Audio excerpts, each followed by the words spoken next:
तो स्टार्ट करते हैं लेक्चर 3 से और फ्रिक्वेंसी डोमेन रेस्पॉन्स एनालिसिस को हम यहाँ पे एंड करते हैं। ओके, तो ये हमने देखा था, हमारा ये क्या है, रेजोनेंस कैरेक्टरिस्टिक।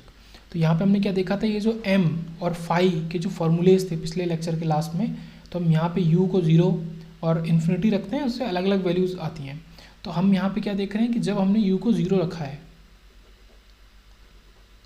तो हमारा एम क्या आ रहा है, 1 आ रहा है, फाई क्या आ रहा है, 0 आ रहा है। तो यहाँ पे हम देख सकते हैं कि ये u का एक्सिस है, जो x एक्सिस है यही आपका u का एक्सिस है। तो u को जब 0 रखेंगे तो m जो वैल्यू दे रहा है वो है 1। तो ये वैल्यू बहुत ज़्यादा इंपॉर्टेंट है अपने आप में। ये जो वैल्यू दे रहा है ये है 1। ये इस एक्सिस पे क्या है, हमारा m मौजूद है, मैग्नीट्यूड मौजूद। ओके, नीचे हमारा फाई मौजूद है, इसी एक्सिस पे नीचे हमारा फाई मौजूद है।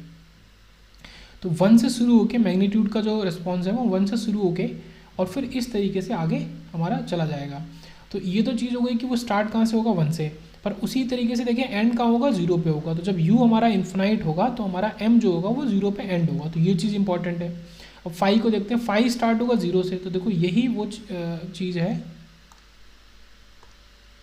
ये वो पॉइंट है जहाँ से हमारा फाई स्टार्ट हो रहा है 0 से, और वो एंड कहाँ हो रहा है, ये -180 डिग्री है। तो ये कुछ इस तरीके से यहाँ पे जाके एंड हो रहा है। तो फाई हमारा 0 से स्टार्ट हो गया और -180 डिग्री पे एंड होगा। तो ये कुछ बेसिक सी बातें हो गई। अब इसमें जो पैरामीटर्स को समझना है वो हमारा लेक्चर 3 का मेन एम है। हमारा जो लेक्चर 3 है उसका मेन एम यही है, पैरामीटर्स को समझना।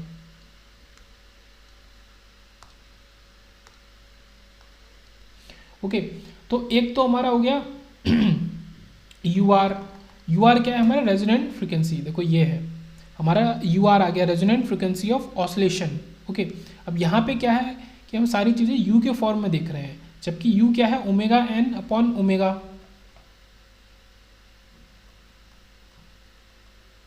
Sorry omega upon omega N, ये क्लियर कर लेते हैं।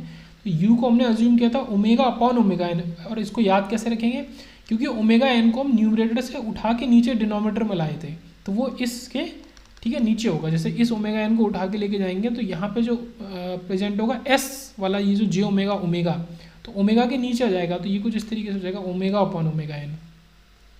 तो ये हमारा यू हो गया। तो ये चीज़ भी इंपॉर्टेंट है समझना, ये चीज़ यू हो गया हमारा। उसके बाद आगे चलते हैं वापस। ओके, तो ये चीज़ है। तो यू के फॉर्म में हम अपना सारा चीज़ें देख रहे हैं, ये यू के फॉर्म में। यू आर हमारा हो गया रेजोनेंस फ्रिक्वेंसी ऑफ ऑसिलेशन। अब ये निकला कहाँ से है, ये इंपॉर्टेंट है। तो जो हमारा मैग्नीट्यूड का इक्वेशन था उसी को हम डिफ्रेंशिएट कर देंगे with respect to D U, D M upon D U equal to 0 रखेंगे तो हमें ये चीज़ें मिल जाएंगी। ओके, यू आर हमें मिल जाएगा जो सबसे इंपॉर्टेंट है। यू आर ही हमारा रेजोनेंट फ्रिक्वेंसी ऑफ ऑसिलेशन है, और जिस रेजोनेंट फ्रिक्वेंसी ऑफ ऑसिलेशन पे, जिस फ्रिक्वेंसी पे जो हमें मैग्नीट्यूड मिलता है वो हमारा पीक मैग्नीट्यूड होता है ऑफ ऑसिलेशन का। तो ये जो पीक मैग्नीट्यूड हमें मिल रहा है कहाँ मिला है, यू आर पे, वही हमारा एम आर होता है। ओके, तो एम आर होता है, और जिस यू आर पे जो ये, क्योंकि ये दोनों एक्सिस ही यू है, ये भी यू है और ये भी यू है, तो ये भी पॉइंट यू आर होगा। तो इसी यू आर पे आपको जो फेज मिलता है उसको हम फाई आर कहते हैं। तो ये तीन जो पैरामीटर है वो एक दूसरे से जुड़े हुए हैं, यू आर, एम आर और फाई आर। तो ये देखो U R resonance frequency of oscillation, M R क्या है, रेजोनेंस पीक और पीक मैग्नीट्यूड। ओके, ये भी समझ में आ गया। फाई आर क्या है, रेजोनेंस फेज। तो रेजोनेंस कैरेक्टरिस्टिक का जो फेज है कहाँ पे, जब यू आर फ्रिक्वेंसी पे, तो वो हमारा फाई आर होगा। अब ओमेगा एन और जाई जो होते हैं बेसिक, ये तो हमने देखा, ये फर्स्ट ऑर्डर में भी प्रेजेंट होते हैं और ये सेकेंड ऑर्डर में भी प्रेजेंट होते हैं। तो ये जो होगा ये सिस्टम पैरामीटर होगा हमारे। पर ये जो होगा, ये जो हमने U R, M R, phi R पढ़ा, ये हमारे फ्रीक्वेंसी रिस्पॉन्स पैरामीटर्स हैं। ओके, तो पर्टिकुलर फ्रीक्वेंसी डोमेन में जो रिस्पॉन्स एनालिसिस हमें करना है उसके लिए ये काफ़ी इंपॉर्टेंट है। और ओमेगा एन जाई तो हमेशा ही हमारे मौजूद होते हैं। तो ये तीन निकले। अब यू भी एक काफ़ी इंपॉर्टेंट पैरामीटर है जो कि अलग तरीके का है। यू भी हमें कहाँ मिलेगा, यू भी है क्या, अपने आप में यू भी सुनने में लग रहा है कि एक तरीके का फ्रिक्वेंसी ही है, नॉर्मलाइज फ्रिक्वेंसी है। तो ये हमारा यू भी है। तो यू भी वो फ्रिक्वेंसी की वैल्यू होती है जहाँ पे हमारा जो मैग्नीट्यूड होगा उसका वैल्यू 1/√2 टाइम्स ऑफ 1, ठीक है, या फिर 1/√2 हो। तो ये 1/√2 वैल्यू मैग्नीट्यूड की जहाँ भी मिलेगी वहाँ पे हमारा जो फ्रिक्वेंसी होगा, या फिर बोले तो नॉर्मलाइज फ्रिक्वेंसी होगा, वो यू भी होगा। और इसी को 3 dB पॉइंट या 3 dB बैंडविड्थ पॉइंट भी बोलते हैं, बैंडविड्थ भी बोलते हैं। तो यू वी इज बैंडविड्थ और 3 dB बैंडविड्थ भी बोलते हैं। तो ये हमारा इंपॉर्टेंट पैरामीटर है चौथा। अब ये चारों ही क्या फ्रीक्वेंसी रिस्पॉन्स पैरामीटर्स हैं फ्रीक्वेंसी डोमेन के। ओके, तो ये सारी चीज़ हमने, ये चारों पैरामीटर तो हमने ग्राफ में देख लिए। अब दो चीज़ें जो हमें ग्राफ में देखने को नहीं मिली वो हमारा गेन मार्जिन और फेज मार्जिन, जिसको हम डिटेल में बोर्ड प्लॉट के पहले पढ़ेंगे। ये भी अपने आप में काफ़ी इंपॉर्टेंट टॉपिक है, गेन मार्जिन और फेज मार्जिन। तो फॉर फर्स्ट ऑर्डर सिस्टम के लिए हम, ये भी काफ़ी इंपॉर्टेंट पॉइंट है अपने आप में, कि जो फर्स्ट ऑर्डर सिस्टम होता है उसमें केवल दो तरीके के पैरामीटर ही पॉसिबल हो सकते हैं। तो कौन से? फ्रीक्वेंसी पैरामीटर, ठीक है। टाइम डोमेन वाले तो 4 पैरामीटर पॉसिबल हो सकते हैं, पर फ्रीक्वेंसी डोमेन के 2। तो एक तो केवल यूवी प्रेजेंट होता है और एक हमारा फेज मार्जिन प्रेजेंट होता है, बाकी कोई भी पैरामीटर हमारा प्रेजेंट नहीं होता फर्स्ट ऑर्डर में। इसीलिए हमने क्या किया कि इन पैरामीटर्स को पढ़ने के लिए हमने सेकंड ऑर्डर का सिस्टम को लेकर एनालिसिस किया, क्योंकि मोस्ट ऑफ द पैरामीटर्स तो प्रेजेंट होंगी नहीं फर्स्ट ऑर्डर में, तो हमने उसको लेके स्टडी भी नहीं किया। तो अब हमें ये याद रखना है कि जो यू वी है वो वहाँ पे क्लोज लूप पोल की वैल्यू के इक्वल होता है और फेज मार्जिन हमारा 90 डिग्री में फिक्स होता है फर्स्ट ऑर्डर सिस्टम के लिए जब हम फ्रीक्वेंसी डोमेन का एनालिसिस करते हैं। तो केवल 2 पैरामीटर प्रेजेंट होंगे और उनके भी ये सेट होगा वैल्यूज़ का, तो ये याद रखेंगे। अब कुछ वैल्यूज़ देख लेते हैं। तो हमें ये पता है कि जैसे U equal to omega upon omega N होता है, तो यू तो हमारा क्या हो गया, एक जनरल वैल्यू होगी फ्रीक्वेंसी की यू। अब उसी यू को हम अगर रिलेट करना चाहें किससे, यू आर से, तो ये यू आर है, ये हमारा क्या है, रेजोनेंस फ्रीक्वेंसी हो गई, तो वो हमारा omega R upon omega N हो जाएगा। तो ओमेगा हमारा इंटरचेंज हो जाएगा ओमेगा आर से, बस इतना सा डिफरेंस आ जाएगा। ओके, तो यू आर की वैल्यू क्या होगी, root of 1 minus 2 xi square, तो ये इंपॉर्टेंट है। अब यू आर की वैल्यू हमें पता है equal to omega R upon omega N होती है, तो यहाँ से हम ओमेगा आर की वैल्यू निकाल सकते हैं। ओके, ये तो आसानी है। ये जो यू आर है इक्वल टू ओमेगा आर, तो इस ओमेगा एन को यू आर में मल्टीप्लाई कर देते, तो यही है, देखो हमने यहाँ पे किया है कि U R omega R equal to omega N और root of 1 minus 2 xi square, जो ऊपर वाला वैल्यू था। तो आपको ये याद करनी पड़ेगी, ये वाला, और इनका रिलेशन याद करना पड़ेगा, जो बचा हुआ रिलेशन है ये वाला।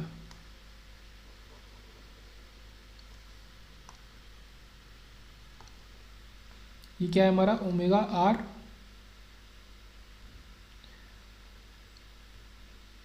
इजकल टू ओमेगा एन और यू आर, तो ये रिलेशन हो गया, omega R equal to omega N और यू आर, ये हमारा रिलेशन है। इससे हमने यू आर की वैल्यू रख दी, जो कि ये है, ये हमने यहाँ पे दिखी दी, तो मेरा ओमेगा आर निकल आया।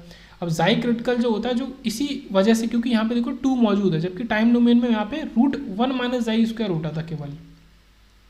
ओके, तो यहाँ पे क्योंकि 2 मौजूद है, तो यहाँ पे हमारा जो जाई क्रिटिकल निकलेगा, क्रिटिकल डैम्पिंग जो होगी वो हमारा 1/√2 वैल्यू पे होगी, ना कि 1 वैल्यू पे होगी। तो ये काफ़ी इंपॉर्टेंट पॉइंट है और डिफरेंस भी ये काफ़ी बड़ा है। जैसा कि वहाँ पे हमारा ओमेगा डी होता था omega N root 1 minus xi square, अगर आप इसको 0 के इक्वल लिखेंगे तो जाई इक्वल टू 1 आ जाएगा। तो जहाँ पे डैम्पिंग नहीं होगी, मतलब जो परफेक्ट वैल्यू होगी, तो वो जाई इक्वल टू 1 पे मिलेगी, इसलिए उसको क्रिटिकल डैम्पिंग बोलते हैं। बट यहाँ पे जब ओमेगा आर को आप 0 के इक्वल रख देंगे, ये ओमेगा आर को 0 के इक्वल रखा है, तो जाई क्रिटिकल 1/√2 निकलेगा या फिर 0.707 निकलेगा। तो ये काफ़ी इंपॉर्टेंट पॉइंट है। टाइम डोमेन में अनडैम्प्ड हमारा होता है 0 और फ्रीक्वेंसी डोमेन में भी अनडैम्प्ड जो वैल्यू होगी वो 0 पे होगी, तो ये तो सेम ही हो गया। अंडर डैम्प्ड लेस देन 1, 0 से लेके 1 के बीच में होता है, तो ये तो डिफरेंस एक है, ठीक है, 0 से लेके 1 के बीच में होगा अंडर डैम्प्ड। तो यहाँ पे होगा फ्रीक्वेंसी डोमेन में 0 से लेके 1/√2 के बीच में होगा, या फिर बोले तो 0.707 इस वैल्यू के बीच में होगा। ओके, क्रिटिकल डैम्प का फिक्स वैल्यू है 1 होगा टाइम डोमेन के लिए, फ्रीक्वेंसी डोमेन के लिए 707 होगा। और ओवर डैम्प्ड होगा जब ये 1 से बड़ा होगा, और यहाँ पे ओवर डैम्प तभी हो जाएगा जब 0.707 से बड़ा होगा। तो क्या है कि एक हम अगर रेंज लेना चाहें जाई की, गुड रेंज जो कि ओवरलैप करे टाइम डोमेन और फ्रीक्वेंसी डोमेन को, तो वो होती है 0.4 से 0.7। तो ये भी काफ़ी इंपॉर्टेंट कारण निकल के आता है कि हम ये रेंज को इस तरीके से ही क्यों लेते हैं। तो ये यहीं से समझ में आता है कि 0.7 लेने की मजबूरी हमारी इसीलिए बनी। ओके, 0.7 इसीलिए लिया कि 1/√2 की वैल्यू 0.707 होता है, क्रिटिकल डैम्पिंग हमें वही मिलता है। ओके, तो हम इससे ये भी कह सकते हैं कि हमारा 0 से लेके अगर जाई 1 के बीच में है, तो वो ज़रूरी नहीं है कि वो हमारा फ्रीक्वेंसी डोमेन में भी अंडर डैम्प्ड हो। वो टाइम डोमेन में तो अंडर डैम्प्ड होगा ही होगा क्योंकि लेस देन 1 है, पर फ्रीक्वेंसी डोमेन के लिए अंडर डैम्प्ड होने की कंडीशन है 0 से लेके 0.707 तक, ना कि 1 तक। तो क्या है कि अगर एक सिस्टम फ्रीक्वेंसी डोमेन में अंडर डैम्प्ड है तो वो पक्का टाइम डोमेन में अंडर डैम्प्ड ही होगा। पर अगर एक सिस्टम फ्रीक्वेंसी डोमेन में अंडर डैम्प्ड नहीं है तो वो टाइम डोमेन में हो भी सकता है और नहीं भी हो सकता। क्यों? क्योंकि अभी आप यहाँ अगर गौर से देख रहे होंगे तो एक रेंज बच गई। वो रेंज क्या है? वो कह सकते हैं कि जाई की रेंज है 0.707 से लेके 1 के बीच में। अब ये जो रेंज है इसके 2 केसेस हैं। टाइम डोमेन में क्या है?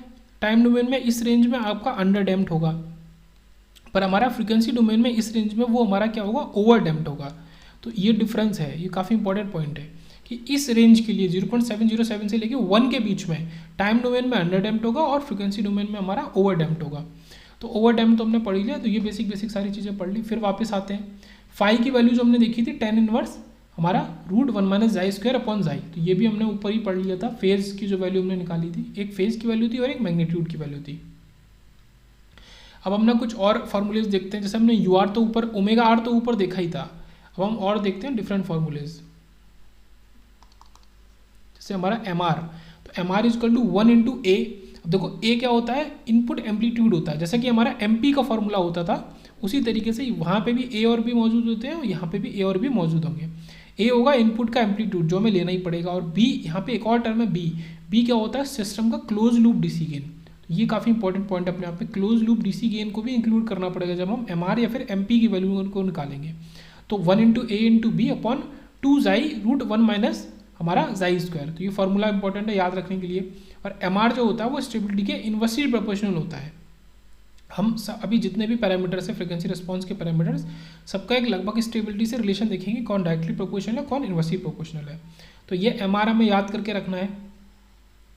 और जब हमारा जाई 0 से लेके 1/√2 के बीच में होगा, मतलब ये अंडर डैम्प्ड की बात कर रहा है, जब अंडर डैम्प्ड होगा तो उस कंडीशन में हमारा जो एम आर होगा उसकी वैल्यू हमारा इन्फिनिटी से लेके 1 के बीच में होगी, मतलब एम आर हमारा 1 से शुरू होकर इन्फिनिटी तक जाएगा।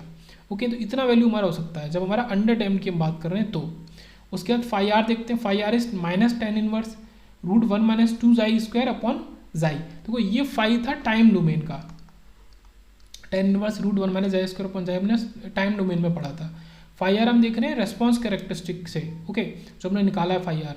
तो फ्रीक्वेंसी डोमेन में तो यहाँ पे -tan इनवर्स √1 - 2, ये 2 इंपॉर्टेंट है, 2 जाई स्क्वायर अपॉन जाई, तो ये याद रखेंगे। फिर ओमेगा बी की जो वैल्यू है, ये वैल्यू हमें याद तो नहीं रखनी, पर ये कभी कभी एमसीक्यू में 1 नंबर में पूछ लेता है कभी कभी। तो ओमेगा बी की जो वैल्यू है, omega B equal to omega N times root of, अब ये रूट पूरे के ऊपर चढ़ा है, ये इसके ऊपर भी चढ़ा हुआ है, और फिर एक और रूट, तो 4 हमारा जाई की पावर 4 -4 जाई की पावर 2 + 2।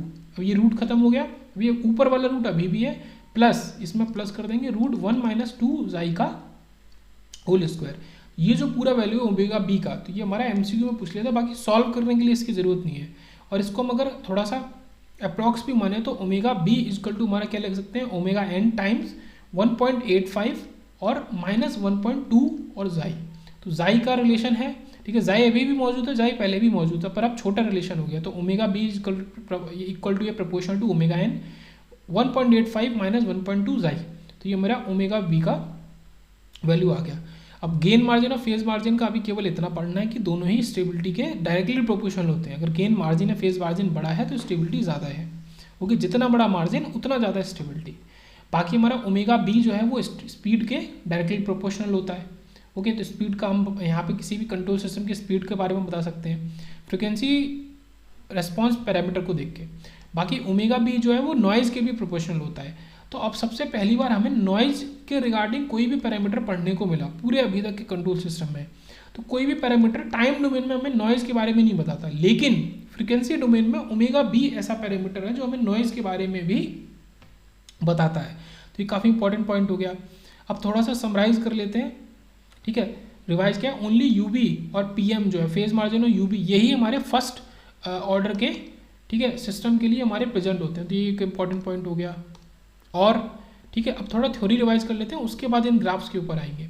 तो रेस्पॉन्स एनालिसिस जो है ऑफ हायर ऑर्डर सिस्टम का अगर हमें करना होगा तो फिर से हम वही डोमिनेंट रूट का कॉन्सेप्ट लेंगे जो कि हमने पहले भी सीखा है, ठीक है, टाइम डोमेन में भी सीखा है। तो जब हमें हायर ऑर्डर के सिस्टम का एनालिसिस करना है फ्रीक्वेंसी डोमेन में, तो फिर से हम वही डोमिनेंट रूट का कॉन्सेप्ट लेंगे। और frequency domain analysis is easy, accurate compare to the time domain. Moreover certain parameters, देखो पहली बात तो फ्रीक्वेंसी डोमेन का एनालिसिस इजी भी है और एक्यूरेट भी ज़्यादा है। तो इजी तो भले आप मानो या ना मानो, बट एक्यूरेट तो है। और दूसरी चीज़ क्या है, कुछ एक्स्ट्रा पैरामीटर भी हमें यहाँ पढ़ने को मिल जाते हैं, जैसे बैंडविड्थ जो कि टाइम डोमेन में पॉसिबल नहीं है, जो कि हमें नॉइज़ के संग रिलेशन भी बता देता है, और फेज मार्जिन जैसी चीज़ें भी जो कि केवल और केवल हम फ्रीक्वेंसी डोमेन में ही निकाल सकते हैं। ओके, नेक्स्ट लेक्चर 4 से देखेंगे frequency domain stability analysis. This is stability, ठीक है, ये अलग से मैंने लिखा है। यहाँ से हमारा जो एक्चुअल क्वेश्चंस या न्यूमेरिकल्स बोल सकते हैं वो स्टार्ट होंगे। अभी तक बहुत ज़्यादा न्यूमेरिकल अप्रोच का चीज़ें नहीं थी, थ्योरेटिकल थी। अब अपना लास्ट करते हैं इसे एंड, ठीक है। 4 तरह के ग्राफ्स को देखते हैं। ये हमारा अंडर डैम्प्ड है, ये वैल्यू 1 है यहाँ पे, ओके। तो ओमेगा एन ये वैल्यू है। तो ये इस तरीके का ग्राफ हमारा अगर होगा फ्रीक्वेंसी रिस्पॉन्स का, ठीक है, यहाँ पे मैग्नीट्यूड और ये ओमेगा, तो ये हमारा अनडैम्प्ड का होगा। यहाँ पे जाई 0 है, अनडैम्प्ड तरीके के ग्राफ है। तो एम आर इन्फिनाइट होगा यहाँ पे हमारा, जो कि दिख रहा है मैग्नीट्यूड की वैल्यू, और ओमेगा आर ही ओमेगा एन के इक्वल होगा। तो यही वैल्यू ओमेगा आर है और यही वैल्यू ओमेगा एन है।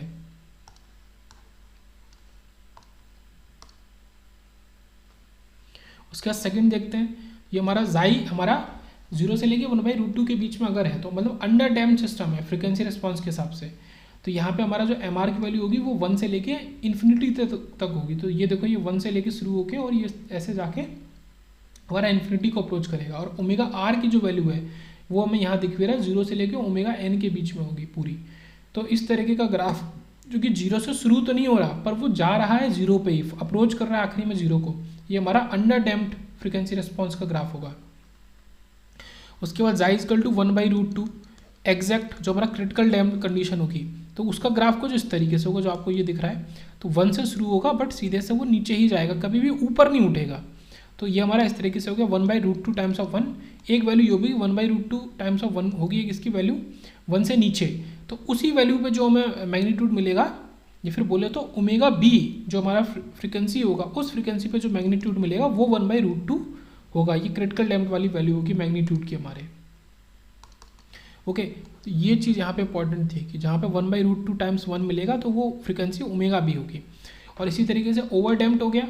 ओवर डैम्प्ड का क्या है कि 1/√2 से लेके इन्फिनिटी तक पूरा जाई का रेंज इतना बड़ा है हमारा, ओके।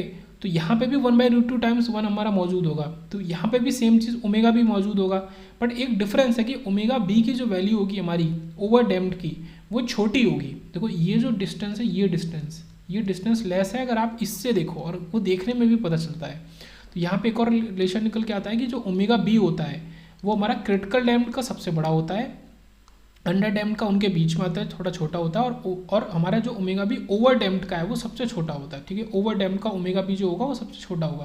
तो ये जो डिस्टेंस है, ये डिस्टेंस हमारा सबसे कम होगा ओवर डैम्प्ड में, फिर हमारा होगा अंडर डैम्प्ड का सबसे बड़ा डिस्टेंस होगा, ये जो ओमेगा बी हमें जो मिलेगा वो हमारा क्रिटिकल डैम्प्ड का होगा। और जो टाइम कांस्टेंट की वैल्यू होती है वो उल्टा होती है, वो क्रिटिकल डैम्प्ड की सबसे कम होगी, क्योंकि ओमेगा बी बड़ा है। तो हम बोल सकते हैं कि हमारा जो टी और ओमेगा बी है वो इनवर्सली प्रोपोर्शनल होते हैं एक दूसरे के। ये भी इंपॉर्टेंट रिलेशन हो गया। तो इस तरीके से तो टी की जो वैल्यू होगी, ये टी की वैल्यू क्रिटिकल डैम्प्ड सबसे छोटी, अंडर डैम्प्ड की उससे छोटी, और ओवर डैम्प्ड की सबसे बड़ी, क्योंकि ओमेगा बी ओवर डैम्प्ड का सबसे छोटा। तो इतना याद रखना है, ओमेगा बी और टी की जो वैल्यू है हमारा वो इनवर्सली प्रोपोर्शनल होता है। तो ये 4 तरह के ग्राफ हमने रेस्पॉन्स फ्रीक्वेंसी रेस्पॉन्स के अंदर पढ़े, ओके। तो मैं दिखा देता हूँ एक बार और, इसको पॉज करके देख सकते हैं। ये हमारा 2 ग्राफ हो गए, पहले और दूसरे, और उसके बाद हमारा ये तीसरे और चौथे ग्राफ हो गए।